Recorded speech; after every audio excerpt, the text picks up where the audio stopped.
welcome to Dubai Legends. Today with us, Nana Sachere, Nana Copperton, Nana Mastermind of Cocktails, Nana. So before we get to the main part, I would just want you to please tell about your background, about how did you get where you are now. Try to, to be a little bit shorter, because I know it's a long story, but these are certain stories which I will ask you to, because I know you a little, so I want you to tell us for everyone, because I believe it's quintessential to who you are. So just go on, please. Well, thanks for having me, first of all, man. It's awesome to be here. I've watched a couple episodes, the Guru episode, the Emilio episode, the Chris episode. Awesome job, man. I'm very proud of everything you're doing. Thank you, I appreciate it. And I'll come see you in Atlantis, I promise. Yeah, well, you're always invited, you know that. You are in my top list. Yeah, I get to go to Atlantis. Yeah, so where to begin? So I guess I started off as a barback. Yeah. And when I was a barback, I only took the job because I just needed extra cash. I was in school, I was studying, I was broke, and my cousin was living with me that summer, and he kept coming home with like $250, $300, and I was like, man, I could use $300. And so he's like, hey, yeah, I'll introduce you to my boss. We need another barback. So he took me there one day after I had a crazy night with my two best friends in my basement. We were playing video games that we bought, so the sizes in Canada are a little bit different. Yeah. We had a 60 of rum, 60 ounces of rum, a bottle of that. And they were playing video games, and I was like, just watching them. So the next morning, needless to say, I was very sick. But I still went to the interview, and I guess the boss saw that even though I was really sick, I still showed up. So he's like, let's get this guy on. I stayed there 3 years, and my cousin was like 2 years long gone by the time I left. But I always watched the bartenders and thought to myself, wow, I think I could do that. I think I should be able to do that. I love the energy, etc. And I really learned how to become a good barback, so I would eventually be promoted. Yeah. But my boss kept on not promoting me. And so it got to the point where I was like, okay, fine, what do I gotta do? I hired a bunch of barbacks, and he still didn't promote me. And then one day I saw him training one of the barbacks I hired to become a bartender. And the bartender that was training him was like, I'm so sorry. Oh my gosh, I know. And so I was like, okay, fine, I'm gonna show you. So then I ended up quitting, went to go work wherever I could. And I worked at one place called Barley Mo. I didn't know anything, so they fired me. And then I ended up meeting my friend Jeff, who was working in a place kind of out in the countryside. And so he brought me on there so he could teach me, but still I didn't know anything, but he was teaching me. And I was really shy, like super quiet. And he was watching me one day, and he's like,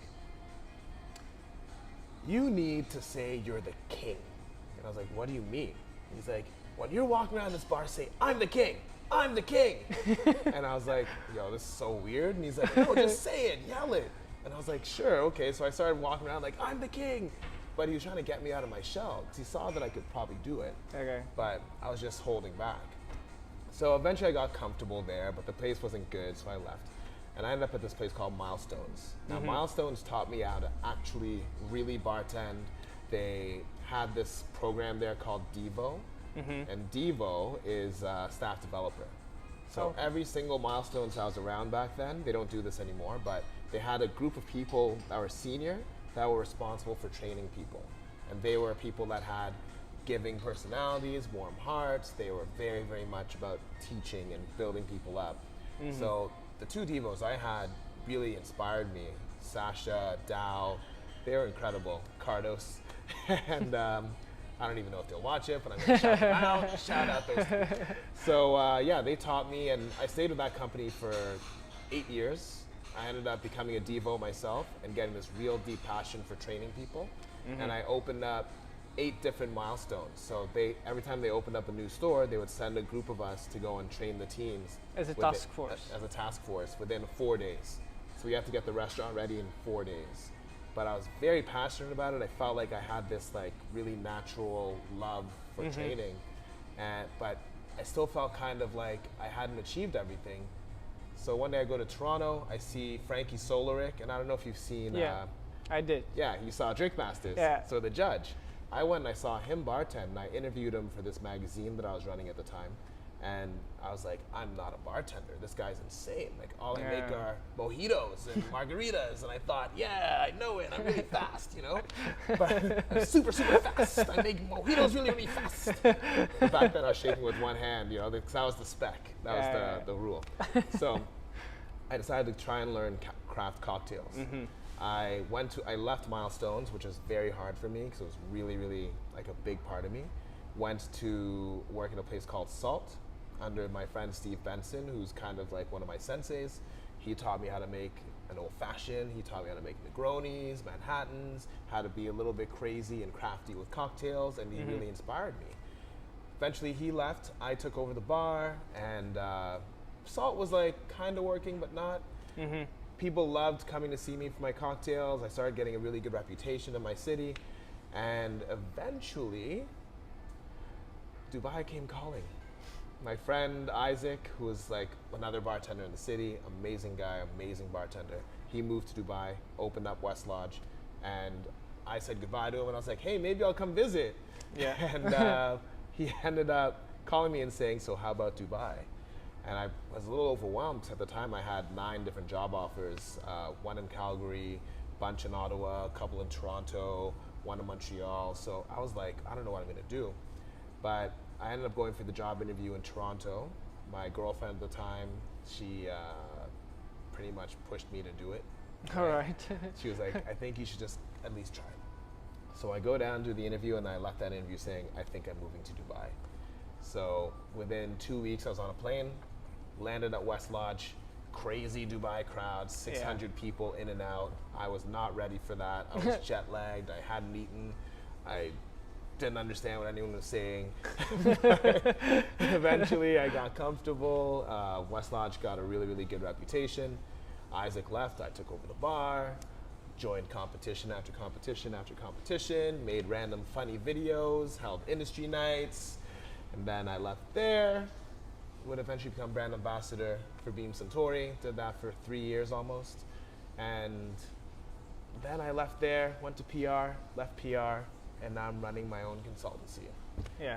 So I tried to keep it short, but that's 20 years. No, of course. I mean, you can zip it. You have said that you had 9 offers, but you decided to come to Dubai, even despite.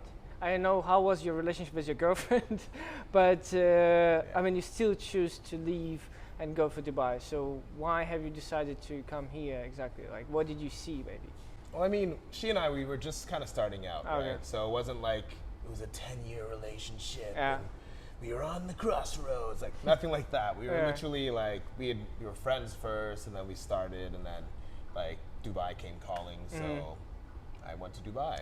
But I came out here because I felt in Ottawa at the time, especially, that I had kind of hit a ceiling. Okay.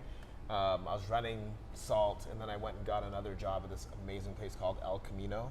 They sold tacos and made like a bunch of margarita variations. It was very fast paced, very hard, like push, like 500 cocktails a night type of place. Oh, wow. Yeah, it was nuts, but amazing. Yeah. But I felt like I'd kind of hit a ceiling, and I was looking at the hospitality industry and saying, other than owning my own place, like what more can I do, right? And that made me feel a bit lost. I had my university degree, but I wasn't pursuing anything in that at that point. And I was just like, why? So Dubai came up, and I started thinking about the international opportunity. The fact that a lot of people in my city didn't really go for those sorts of things, except for Isaac when he went for that. And in my head, I said to myself that I'd always seen myself as an international type of person. I was always that guy who was traveling. I traveled to Thailand on my own, went to Spain on my own, traveled through Europe, and none of my friends were really doing that. So I was always packing my bags and going somewhere. So this was an opportunity for me to say, you know what? Let's go see what's out there. And worst case scenario, I make a bunch of international friends and I've got a bunch of couches to sleep on for the next 20 some odd years until they're married with kids and say, you have to get a hotel.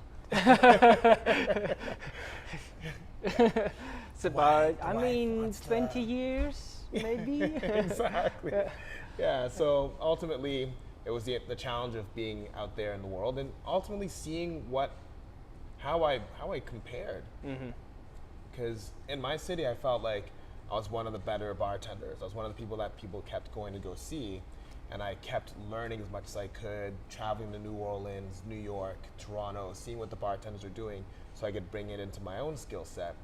And that gave me another opportunity to go out and see, okay, cool, like what techniques and flavor profiles are they doing? And I was right, because coming out here leveled me up a lot, for sure. How important to have a mentors, and yeah, how important to have a mentors generally? I think it's very important. Yeah. And I can use my own example. So I mentioned that Devo program, Yeah. right? Yeah. We were mentors. We were mentors within the store. So if anything, if you have any questions and you're learning, or you don't know what's in this dish, you don't know what's in that drink, you go to a Devo and they'll tell you, aside from asking the bartender or the chef, right? We were the ones that were supposed to be mentors within the store, keep the spirits high, the energy high, and make sure that the knowledge was high and the standard remained. That's what we were. And that's what a mentor can do for you, right? I think when I was at Milestones and had my mentors, whether it was my managers or the Devos that I had, it was amazing, and I advanced pretty quickly. When I first started there, I was super green. I didn't know anything. And the bartenders that were working with me were pissed that I was working there.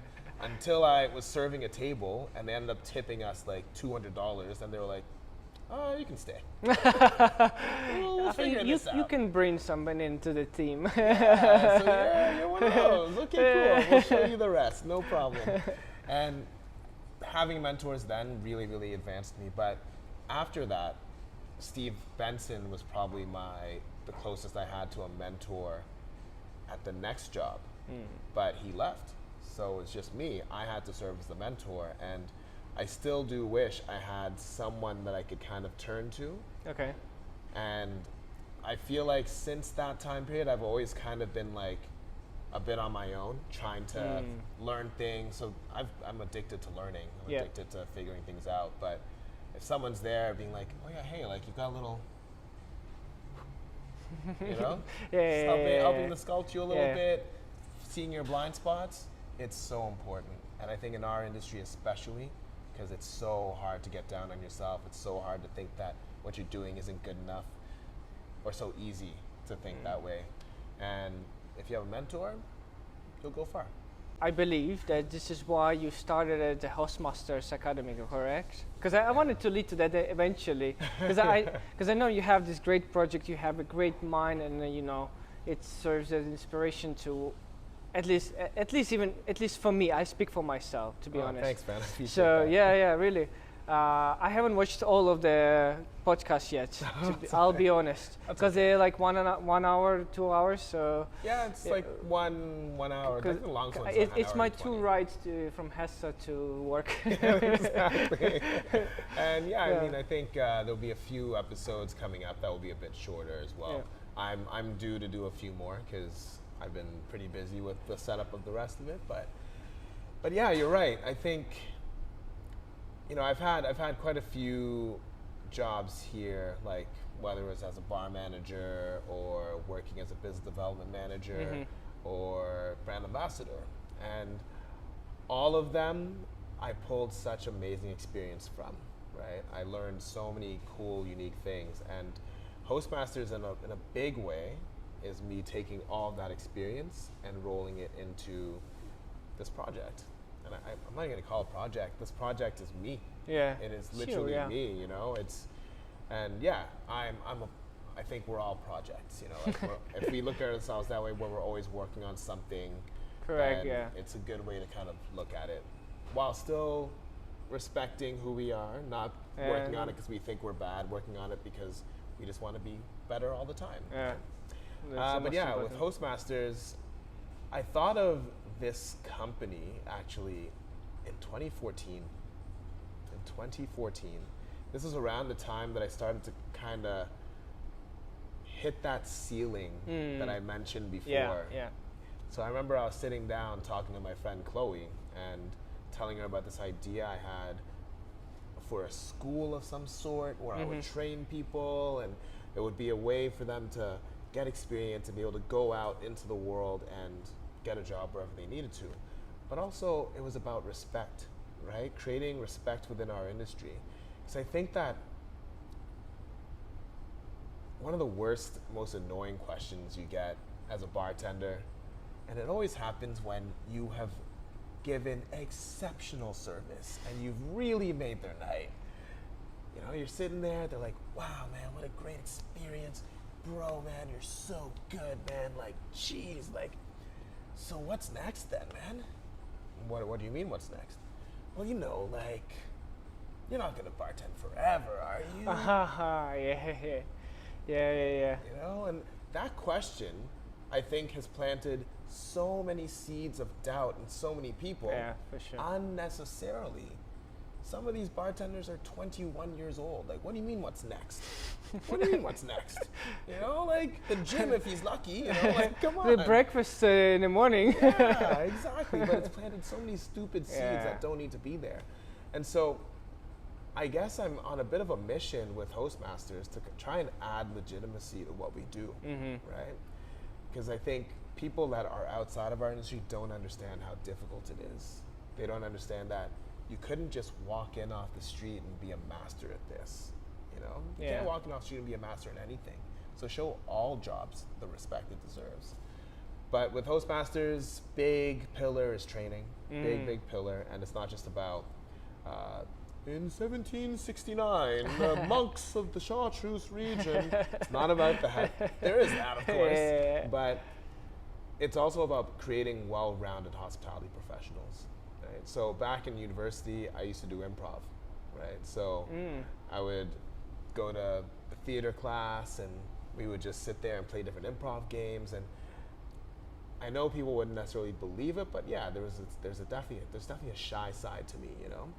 And improv really helped me with that because it taught me how to think on my feet. It taught me how to be a lot more just fluid with situations and accepting of situations. Accepting that you're going to screw up, but it's never the end of the world. So we have improv games in there. We've got emotional intelligence training, reading body language, right? So overall communications training, because there's too often there's a restaurant you walk into and you might sit there for 5 minutes and you won't even know the bartender's name. You won't even know the server's name. Or they'll just come in and, can I take your order? Yes. And then, okay, let me repeat your order. Okay, perfect. See you later. Great choice. Okay, I'll be right back. Or you ask, or something happens and they don't know how to deal with it. They're like, let me go get my manager. When it might literally be the tiniest thing. It's like, hey, I'm really sorry, I forgot to tell you, but I'm allergic to tomatoes. Is there a way I can just get this replaced? Like, take your time, like it's my fault, I didn't say anything. Oh, let me just speak to my manager. What? Why?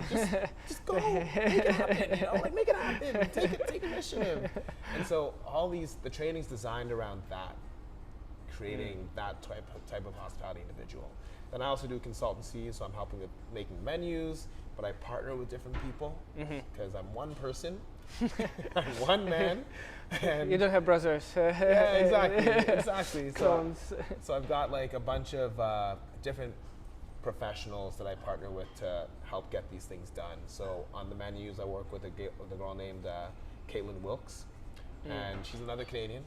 She's had award-winning menus come up, and like she's past legacy like champion. You know, she's amazing, and she's such a sweetheart and such a good mind. So my whole thing is I've got this great network of people that know just as much, but also way more than me in so many cases, right? Yeah. Why don't I work with them to help elevate the projects I'm working on, and that's how I operate. Because for me, this isn't like ego is something I've almost like, how can I even put this?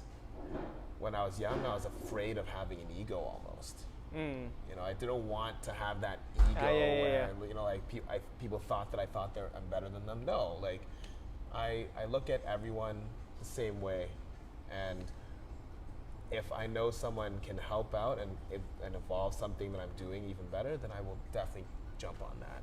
So that's kind of the basis of Hostmasters, elevate the industry in multiple ways.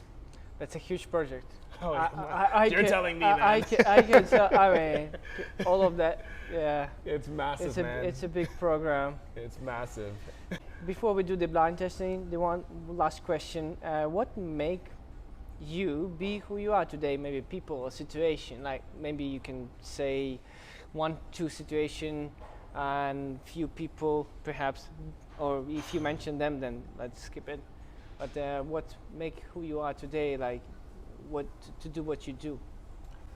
I mean, I think because I'm very multifaceted, and I feel like everyone I've come across has played a small role in what I've kind of decided to do. And Steve Jobs said it best, you can't really connect the dots looking forward, you have to connect them looking backwards. And yeah, when I look back, I realized that, you know, now I do ice baths, for example, right? Yeah, and I saw that. I wouldn't have started or necessarily known about it if I didn't go to Thailand and meet the daughter of Wim Hof. At the time when I met her, I had no idea who her father was. But then during the pandemic, I was like, I think she had posted something on Facebook or something, and I was like, oh yeah, because, you know, we had a lot of time to think. I was like, Yeah. oh yeah, who's her dad? So I did a Google search, and I was like, he's what, climbing Mount Everest in his shorts? Okay, her dad's nuts. And I did more, and I was like, I want to try this because I heard about the benefits. So that's one side. My parents, of course, you know, like my dad, we traveled a lot when I was a kid. So my travel bug comes from him for sure. My need to understand people and really connect with people comes from traveling, comes from me trying to understand myself, but understand the people around me. Basketball, the sports, competitiveness. My best friends back home, we were all a little like competitive with sports, but just that feeling you get when you're on a team and you're scoring and you're winning together, you know, like it's just so awesome. But yeah, those are just a few people that kind of shaped me into who I am. It's a blind tasting. Okay. And sorry, blind smelling. Blind smelling. Yeah, so we're not allowed to drink. We're not gonna drink. So we're gonna use all our what do you call that system? Olfactory system. Correct. So it should be not that difficult, but you never know because again we're not tasting. It's a smell only, so it might gonna be tricky. So there's the 3 cocktails. Okay. Just go on, name it one by one. What you feel like is. Okay.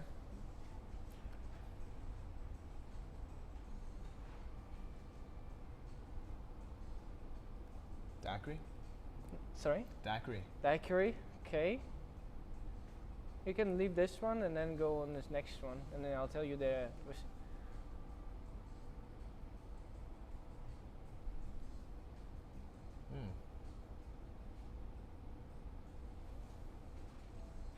Greyhound. I smell vodka.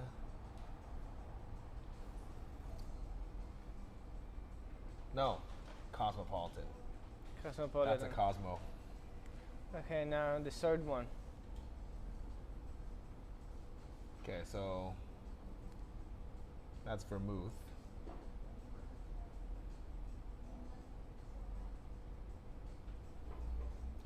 Like Negroni is too obvious, but I don't smell Campari. It's more vermouth.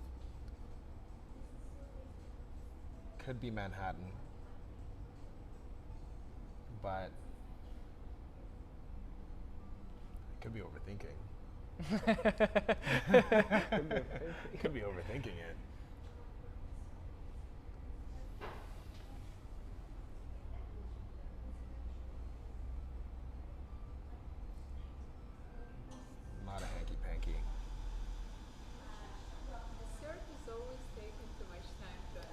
because there is one, There's a the few. most not complicated, but there's one of them a bit more complicated because there's spices and Martinez. and a blend of. Martinez? Boulevardier? No, not Boulevardier. Man, I know I'm Okay, gonna be so mad at myself. but well, you want a hint? Yeah, You already named that cocktail, but I already named it. you named it. I knew it was there, but okay, hold on. Manhattan. Manhattan. Sure. Yeah, Is it let's- your final answer? Let's just go with Manhattan. All right. Yeah. Okay, so let me go from there. Okay. Daiquiri, Cosmo, and this one was Boulevardier. Oh, damn it! So you were really close. Well done, well done, well done. 2.5? 2.5. 2.5.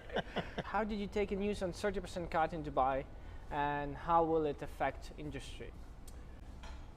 Okay, so the 30% cut, I think it's awesome. I love that the government is looking at the pricing Yeah.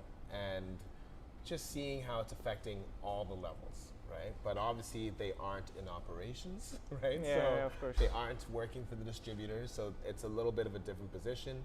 They need a case study, right? And so I understand why it's happening and why they said it 1 year. Money, yeah.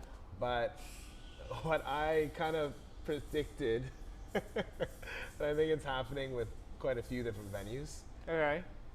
So I said, okay, awesome. Looks like, we can bring prices down. Yeah. But it always comes back to that one finance guy who's like, yes, our beverage cost is saved. You know what I mean?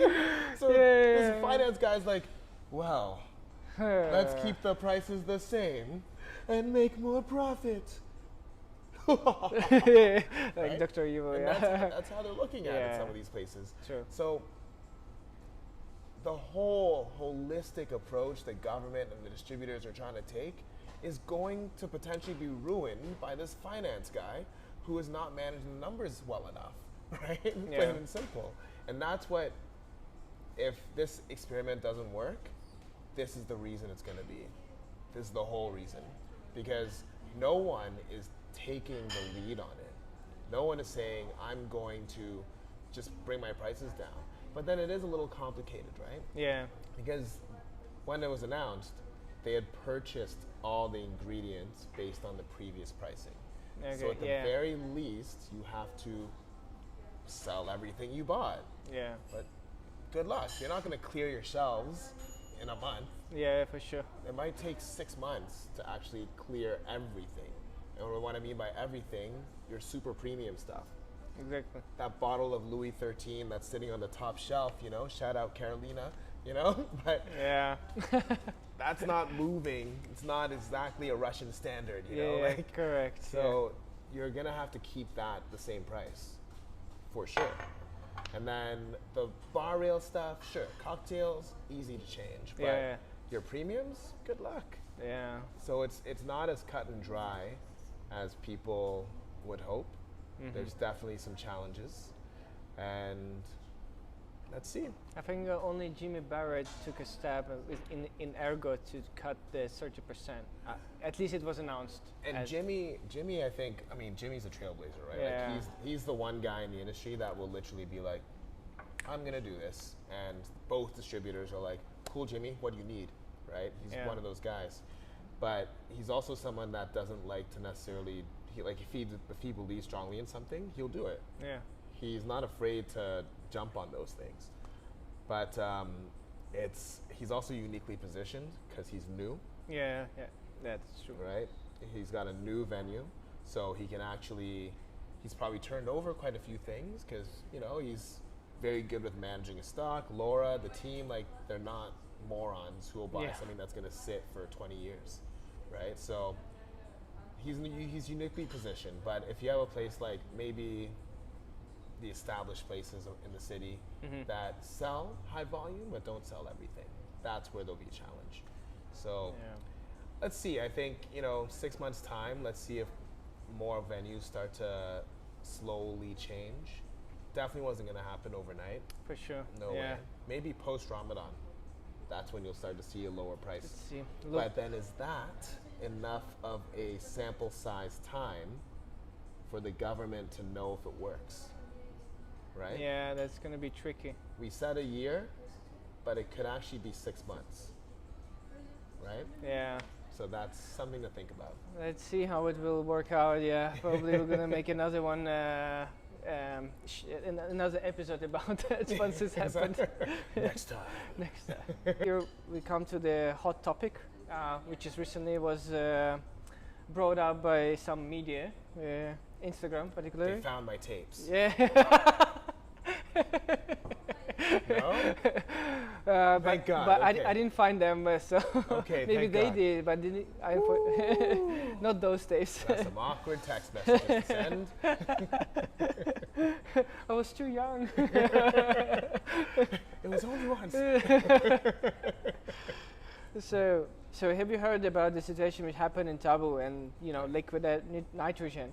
So what do you think about it, and how social media can influence on our trade based on this story?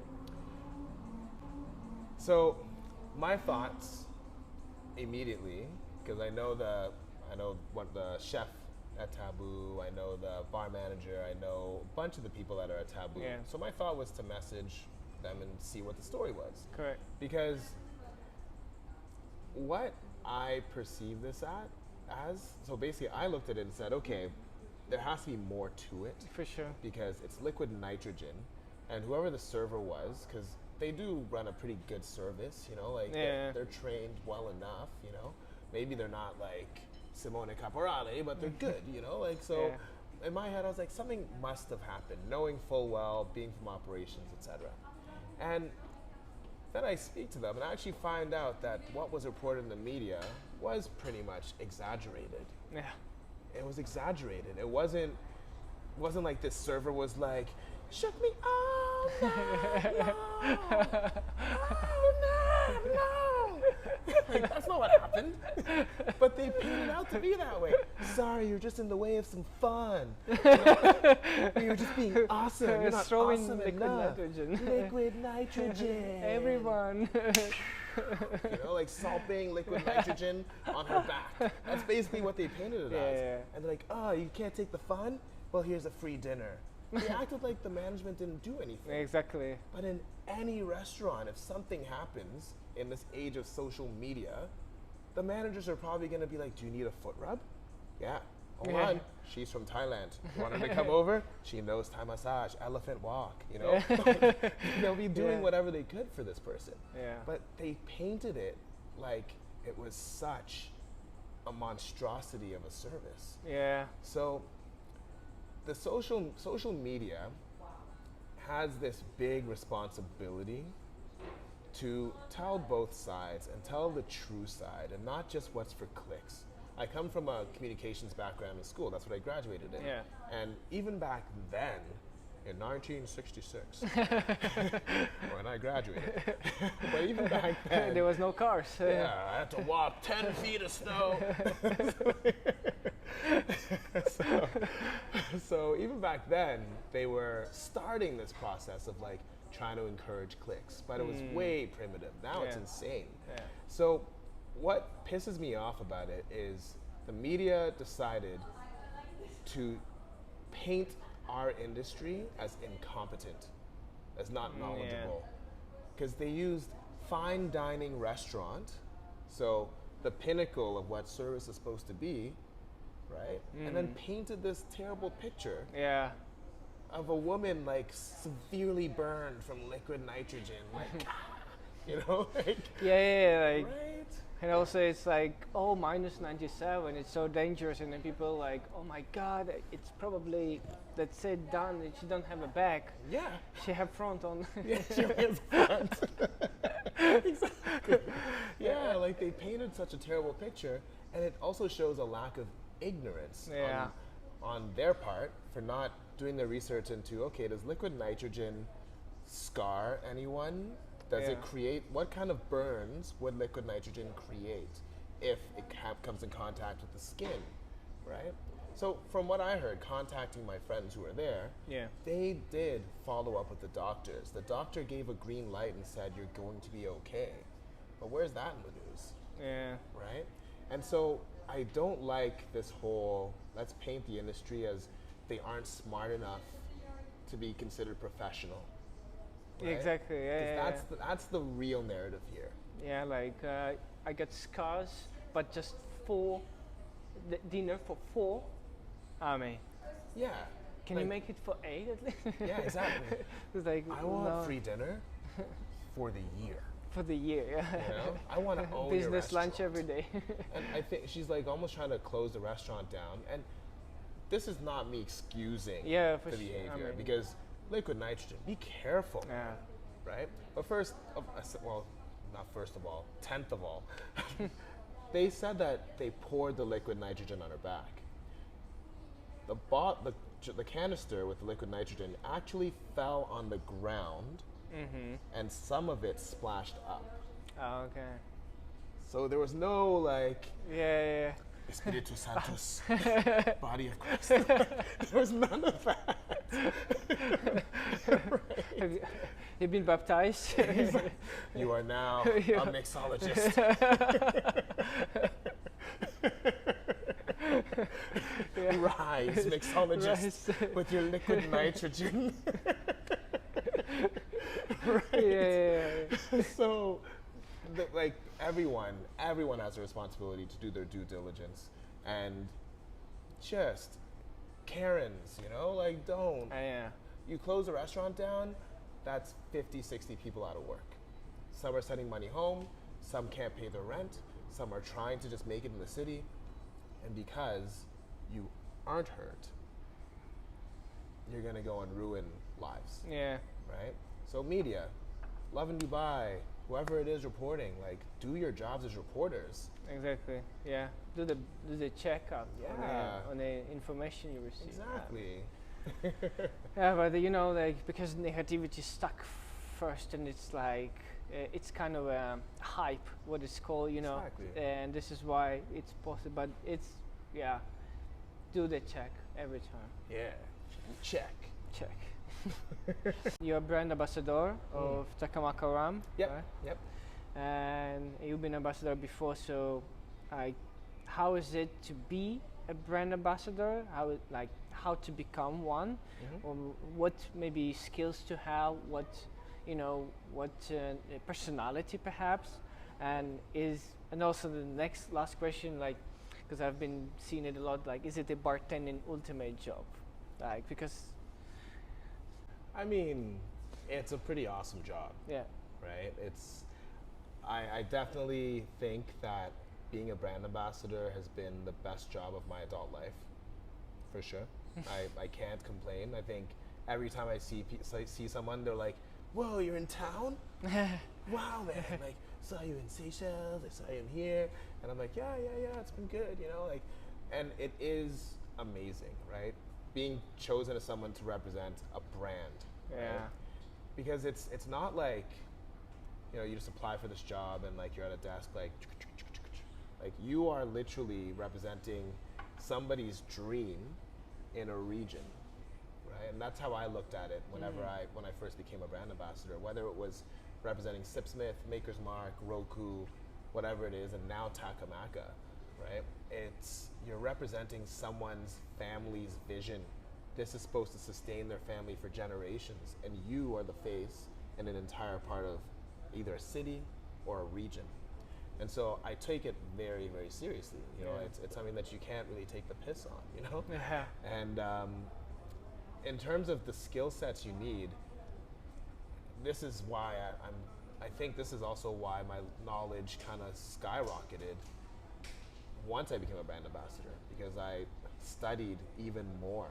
When you're in operations, like you study, Yeah. but you have you don't No, really. not at all. You don't, right? Yeah.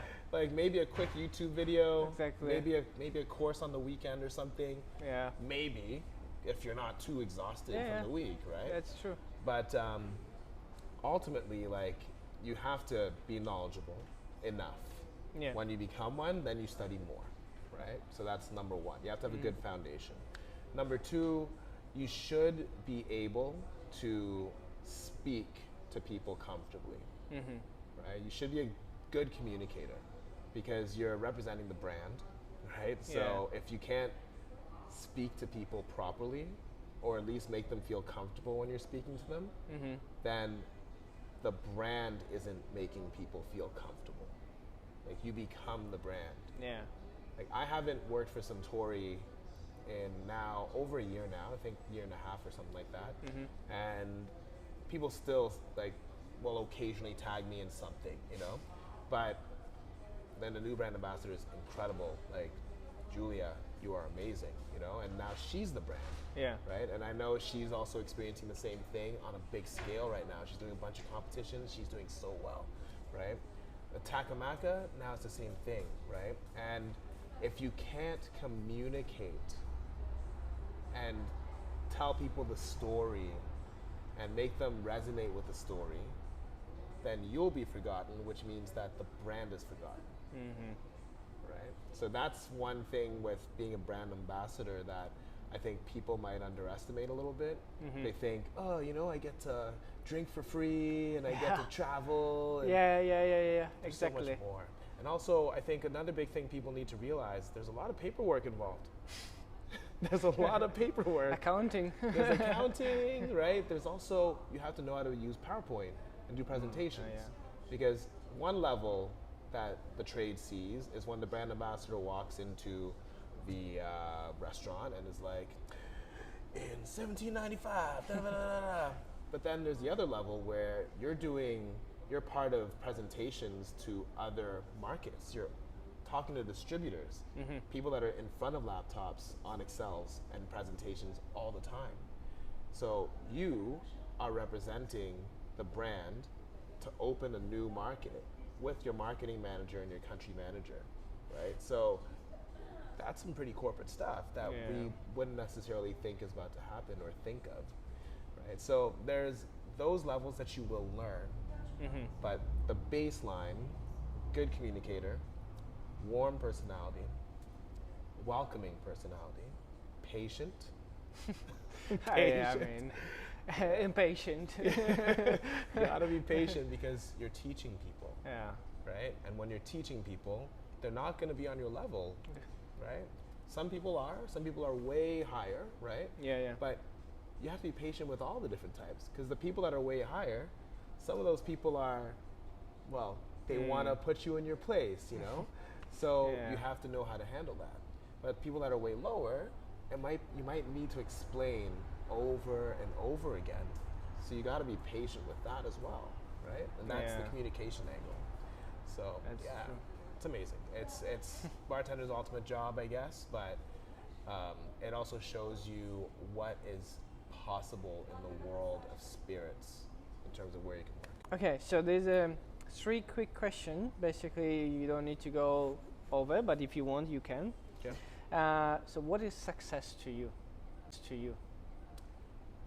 Success to me is being actualized, feeling like you've accomplished something and that you've done something you can be proud of and you can be proud of, right? Like, it's not society's expectations of what you should be proud of. What if you are proud of it, then that is success, right? That's success to me. You feel that you are successful now? Yeah, I guess so. I mean, I think you are. Yeah, but I mean, it's weird because I'm kind of still, in my mind, I'm still in this journey. You know?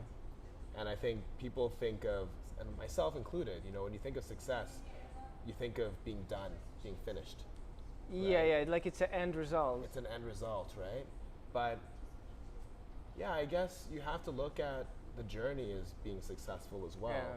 If you're doing something that you love and something that's taking you towards a goal, that's success. That's successful. As long as you're achieving things. Yeah. Right? And yeah, I guess I should start looking at it that way. Yeah, journey is much more important. Yeah. So what is the plan for future? Like, Wow. Like 40 years from now, 5 years from now. I know if you have a 40, I mean, you I can. mean, 40 years from now, what, I'll be You're like, gonna be I'll like an old man, you know? like I'll be 120 years old. like 40, you 45. know? Not good with numbers. Yeah, no, it's all good. I'm not that old. But yeah, I mean, if we're talking about the next 5 years, I want Hostmasters to be like just running in a way that, in the way that I see it possible to run. You know? The plan is to make sure that I'm achieving the results, and we've trained X amount of people. We've helped X amount of venues be able to become their max. You know, we've done cool projects with brands. I've got a good team working with me, and we're just able to be creative, fun, and free. You know, like my whole thing with Hostmasters is I just want to do cool things with cool people. You know, and that's number one. I just want to do cool things with cool people, and that's the plan for the next 5, 10, years, yeah. 15, 20 years. That's all I want to do. Cool things with cool people. Okay, that's a great one. Cool thing. What 3 books you suggest to read? I know maybe there's plenty, but Number one, yeah, because you're right. There's a lot. yeah. But number one is Think and Grow Rich. When I first read that book, I was pretty young, and it's a book that if you read it every year, you're going to get something different each time. But it really, really touches on the power of your mind to create your life, how important this is, and this, right? Like, these are the 2 most important things. If you think of something that you want to do, your brain is going to laser focus on it, and you will find a way if you maintain that vision, right? You will, right? Easy example is driving. Keep your eyes on the road. No matter what comes in your way, you're going to navigate around it until you get to your destination. And that's kind of what Think and Grow Rich talks about, but in a much more... Simplified way, yeah. Yeah, exactly. Yeah. So Think and Grow Rich,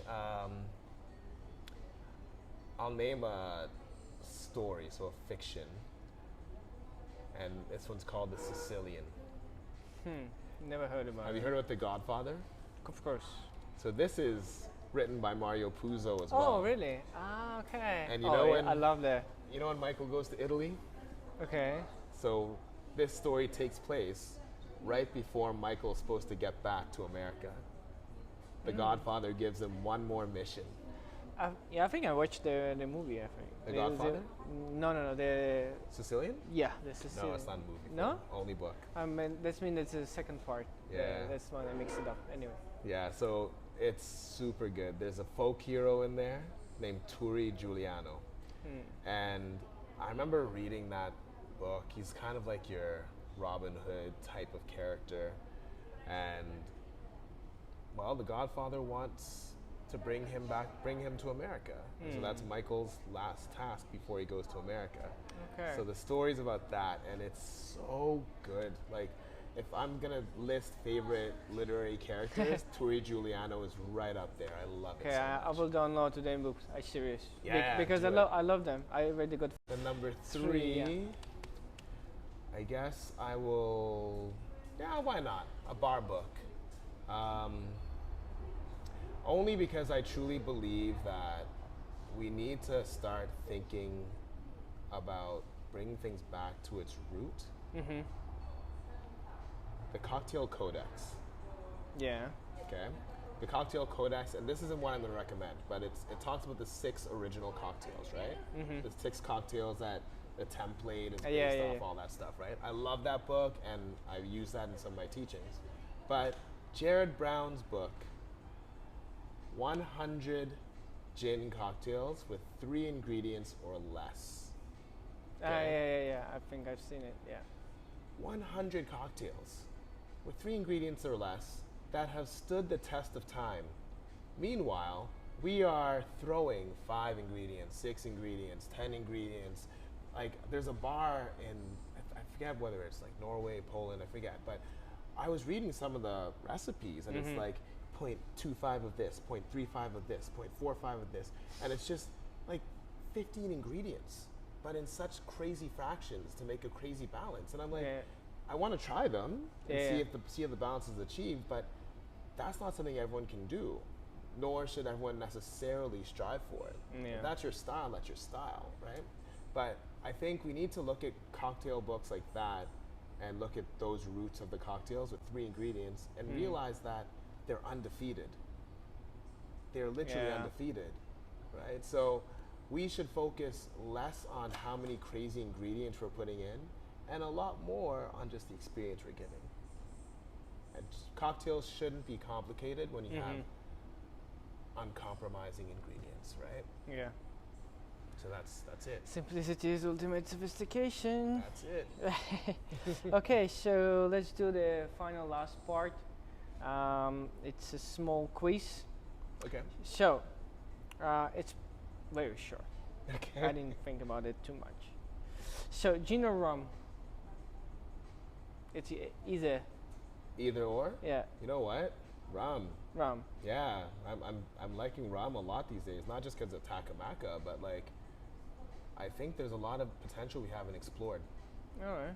Yeah. Rum or whiskey? Whiskey. Whiskey. Yeah. Seychelles rum or Japanese whiskey? Really? You're doing that to me? Okay, don't answer that. No, you know what? I know that. Okay, I know Only because the founders of Takamaka, Bernard and Richard, are so cool.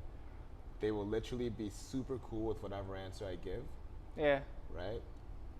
The story of Japanese whiskey alone, like I've loved Japan since I was this tall. You know, like I loved reading books on ninjas, the culture, Bushido, like all that stuff, you know, samurai culture, the tea ceremonies, everything. Like for me, Japan is very strong. Yeah. For sure. All right. Yeah. All right. At least I like your honesty. I mean, as usual. Yeah, basically. you know, I'm not gonna be like, well, Takamaka is the greatest spirit of all time.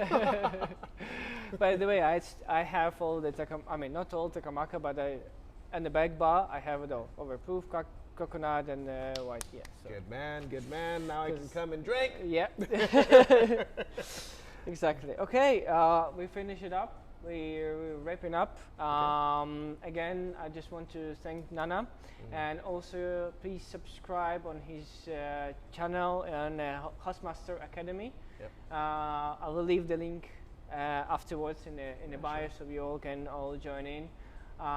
Incredible human being, Thanks, superior storyteller. An amazing master cocktail guru. And I mean, and humble also. Thank you so much, man. Oh man, Thank my you. pleasure, man. Thank Thank you you for having me, and Of honestly, course. keep doing what you're doing. Yeah, I think it's good to get these stories out there. I believe so too. But yeah, thank you. I appreciate it. Anytime. Thank you. All right.